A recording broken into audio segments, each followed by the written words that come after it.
কিন্তু কে যে ক্লাস 8 এর 1.2 সরল করি তা আমরা কিভাবে করব প্রথমে এখানে সমান করে নেব এই যে এই দুটোকে আগে গুণ করব কার সাথে গুণ করব a আর b গুণ করলে কত হবে a আর b এখানে মাইনাস বসে যাবে এখানে মাইনাস এখানে তোমার প্লাস মাইনাস প্লাস মাইনাস হলো এটা এখানে কি হলো ac কি হলো ac কি হলো ac আরে বলতে পারিস না রে তাহলে ac হলো তারপরে প্লাস চিহ্ন এই প্লাস চিহ্নটা এখানে বসে গেল তারপরে এটা গুণ করব এটা গুণ করলে কি হবে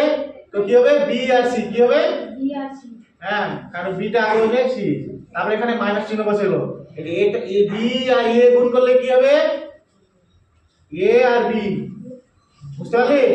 তারপরে এখানে প্লাস চিহ্ন বসে গেল প্লাস চিহ্ন বসে এবার এই দুটো গুণ করব c আর a গুণ করলে কি হবে তো a টা হচ্ছে আগে তো a c ac হয়ে গেল এখানে মাইনাস এখানে b আর b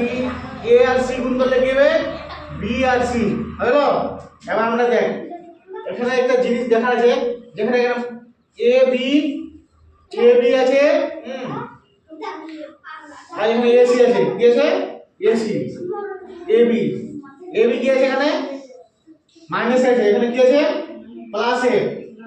এখানে কিছু না এখানে প্লাস কি আছে প্লাস এখানে এটা দুটো কেটে দিলাম এটা যদি মাইনাস করি এখানে যদি বুঝতে না পারিস a আর b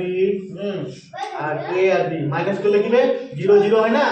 তো এরকম সেম এখানে কেটে গেল ঠিক আছে এখানে a আর c করা আছে ac এখানে প্লাসে আছে আর এখানে মাইনাস প্লাসে কেটে গেল এখানে b c কি c আছে প্লাসে আর এখানে কি আছে মাইনাস এই দুটো কেটে গেল তো आंसर হলো 0 কি হলো आंसर 0 ঠিক আছে